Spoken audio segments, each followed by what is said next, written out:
Faith is broken. It is easily the strongest stat in Elden Ring and one of the most beloved. But as a result of changes with its design, it has left plenty of players dissatisfied.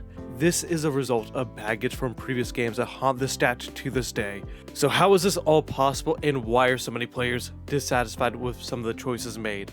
Well, let's talk about it. Specifically, the grievances and its power. And this is mostly because of the overwhelming synergy of other stats, the vast and unique powerful incantations, the vast diversity in damage, the consolidation of pyromancies, the split between dex and faith lightning, and the disappointment of holy damage. And let's talk about the elephant in the room first. Holy damage. So many bosses and enemies have 40% resistance to it. In PvE, many Remembrance bosses are resistant to holy damage. 2 of them are incredibly resistant, make it so it's not always the best option to use. Scratch that, it seems like on paper the worst option. Now, I'm gonna get killed for this, but holy damage isn't that bad against beasts, skeletons, players, death rat birds. Holy damage is incredibly good. And while on paper you do have that 40% resistance on a lot of Remembrance bosses, I will mention it is probably the easiest way to fight a lot of them. Everything from Golden Lands and the Halo side, things you get through mid-game and early game, are incredibly good options that trivialize any boss. The range, spammability, or some sort of other effect that comes with holy damage is incredibly good, to the point that it kind of needs that 40% resistance even to make it a fight. I found that both the Halo side and Golden Lands to be unironically one of the best options, if not the best to use, compared to even something like the Blaster's Blade, on enemies that are strong against holy damage compared to those who have no fire resistance whatsoever. Unfortunately, the same logic does not hold up for Radabeast or Fortissax or really any other ancient dragon. Now, I would not call it one of the strongest damage types in the game, even with these options, specifically because 3 of the Remembrance bosses have an 80% resistance to it, which is just absurd. Now, let's get on to something that's going to be a bit more controversial, something that really defines Faith, because Faith does not have only just one damage type, it has all of them. But one that players associate with Faith because of previous titles is lightning damage.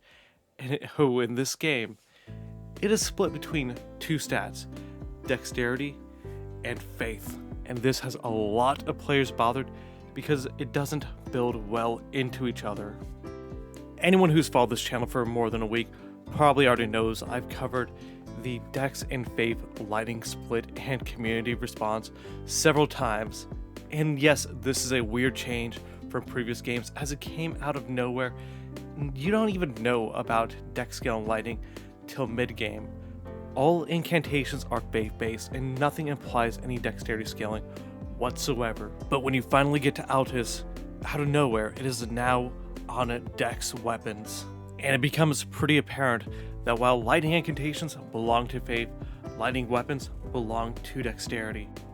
There was probably several reasons why this design choice was made, and this could include the use of preserving certain incantations, such as Vike's Dragon Bolt and Electrify Armament, and given Dex a unique skill set of its own. After all, looking at the Ashes of War, it would seem a bit repetitive to give Home Bolt an incant that already exists onto a weapon for faith. Now, plenty of players are going to wonder why you don't give a Flame Art equivalent to lightning for faith. And honestly, I don't think this would be a good idea, because it would both get rid of the use of Vike's Dragon Bolt outside of specific somber weapons, and it would actually do more damage than its dexterity counterpart. This is because it doesn't really follow the same rules as, let's say, strength. Strength is really good for two-handing, so it still gets that 50% bonus. Dexterity doesn't really get an equivalence to that, so it actually will get outscaled. If you haven't read the numbers or watched my previous video, I will inform you on a little secret. Outside of lightning weapons, Dex has 3 exclusively good options that don't rely on specific bullet Ashes of War. And if you try to compare this with Faith, with weapons such as the Black Knife, the Blasphemous Blade, and the 101 incantations, I would argue that lightning damage is probably safer dexterity. I've already discussed my dissatisfaction with dexterity's design, but I'm not gonna pretend like it's an overall bad choice to give lightning weapons to dex. This choice, however, isolated a huge build archetype for players seeking to play a lightning paladin, and the biggest disappointment that I had, and I'm pretty sure that most other players do have, is the lack of synergy between dex and faith for lightning builds. There is no dex faith lightning weapon, and there is no dex scaling sacred seal. In fact, lightning dex is one of the only builds that do not synergize super well with faith just due to level investment, despite the lore connection between the two. I believe that they were given no synergy in this regard since dex already boosted incantation cast speed, but the fact that I feel like I should go without building faith is absurd. As a body buff is not worth it because I could just get food and I could just use the Ash of War for Golden Vow and just kind of ignore that 15 level dip into faith. And yet somehow this is supposed to be a Dragon Cult Knight build. Going back onto the subject of this video, let's not try to pretend like there's no good lightning faith build, especially when you have Electrify Armament, massively spammable, high DPS AoE lightning spells, Vike's Dragon Bolt, which is unironically kind of good as long as you're not fighting anything that uses lightning, and Lightning Spear and Home Bolt, which are just solid spam options. They're effectively the Faith's equivalent of Glintstone Pebble and Comet. Honestly, to me, it is a bit ironic that somehow Dex and Faith, which are both the two best supplementary stats in the game, conflict over one damage type. And while Lightning Dex may not synergize super well with Faith, other Dex builds kind of synergize a bit too well. In fact, this is where Faith gets absurd. It is when it synergizes with other stats that it gets just ridiculous. A good example of this is that Dex, Strength, and Arcane use fire. And I know people are going to be like, wait, what, Dex?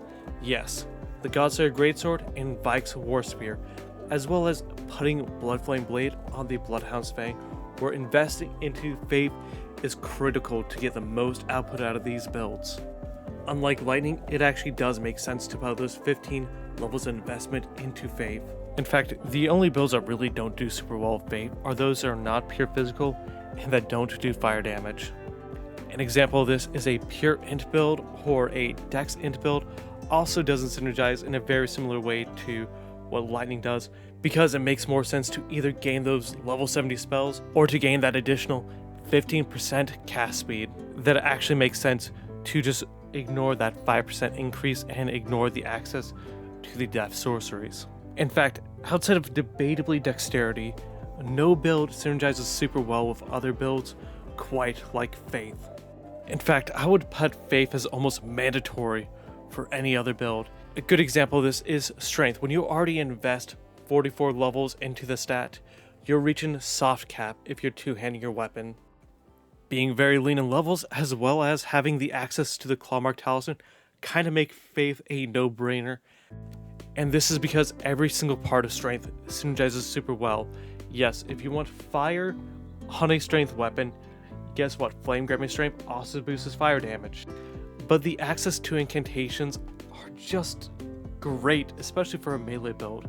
When you need to throw somebody off, and you have that, and you could just throw Pocket Sand, and for it to scale to 300 with relative ease is actually great for a non-caster build. And the biggest thing is, it just allows for Faith to effectively boost the entire strength without needing to overlevel and with a very little cost. As a barrier to entry, on the highest level bestial incantation is level 15, which is the same level you get Flame Grammy Strength. And 300 incantation is no joke. You could still cast other incantations with low levels of entry, such as Hone Bolt and Lightning Spear.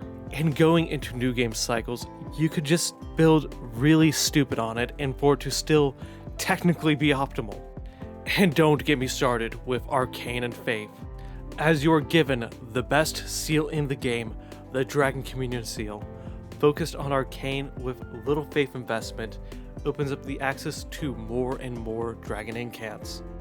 And because blood flame weapons are both fire and physical based, it is objectively boosted by flame grabbing strength just as much as the strength weapons. And the versatility when you combine these two are insane. And while it is true there are no arcane and faith weapons, there really doesn't need to be, as you're given the strongest scarlet rod in the game, doing twice as much damage as the Ansper Rapier or the Wrought Grease. And because you have such a high faith scaling, and the weapons that Arcane uses typically have some sort of level 20 dex requirement, it means that you're going to get additional casting speed, so you could actually use a lot of those quicker incants and use that additional damage you get with the Dragon Communion Seal. Another thing going about scaling again, the buff from Flame Grabbing Strength and Golden Vow adds effectively 35 levels of investment if the entirety of the weapon had B scaling on that stat. And that is all at the cost of 15 levels of investment and about half your FP. So yes, Faith buffs every aspect of Arcane just as much as it does with Strength. In fact, everything I mentioned about Strength can be applied to Arcane as well, outside of the two-handed mechanic. But let's go back to Intelligence for a second, because I mentioned they don't really synergize too well with Faith, and that is not entirely correct. Previously I mentioned, yes, Death Sorceries are still an option, but you also have the Fundamentalist incantations, which are really good, but they do holy damage, and they're just better options for holy damage within my own personal opinion. But honestly, if you're reaching later new game cycles, the Prince of Death staff will surpass the other staffs in the game by a lot. By the end of New Game Plus 1, you're probably going to be around level 175, which means you're probably going to have a decent enough casting speed through Dex investment that you could actually invest into Faith, and for it to actually be an optimal build. The main issue though with this, if you're trying to go between the Death Sorceries and the Fundamentalist incants, is you are left with only 10 spell slots, and that is not going to change. There is, however, one thing I did forget to mention between Lightning Dex and Int Faith builds, and that is going to be a huge coup de grace that actually makes its synergy situationally viable. And that is going to be the Howl of Shiburi. If you're playing anything that is a sniper-like build and you don't really have the risk of taking damage and you want to take out the enemy as fast as possible, this is what you're going to want. This here makes it insanely supportive to a point where technically it could go beyond anything else. But independently, it is still an absurdly broken stat. It doesn't need Arcane to use the Dragon Breaths too often. The Arcane requirement is incredibly low. It could also just go for things like, let's say, enough strength and enough dex to use a Blasphemous Blade, and just spam that, and that can be covered through Talisman. And while I could try to cover every single incantation, there is unironically more than 100 incantations. There's 101, not too much more different than that. But very, very few of these are for repeat spells. And those that seem like it actually serve a completely different purpose. And the fact that Faith is a stat where you could just swap between different elements or anything else like that in order to find out the best thing to use for any given reason or purpose is insane. You just hit the D-pad, or you just go to a bonfire or a grace and you rest up, swap out your spells, and go for whatever is going to hit the hardest. Which is probably going to be the fire incantations. I should have mentioned this earlier, but Faith is primarily a fire stat if you're just running pure Faith. Yes, although it does have some of the holy damage here or there, or the lightning damage here or there, it focuses mostly on fire damage, and it hits hard. The last important thing to mention about Faith, though, is the fact that it has 4 out of 9 of the legendary armaments, which is just insane. And when you look at how powerful a lot of these Faith weapons are, Faith solidly becomes the strongest stat in the game with no contest.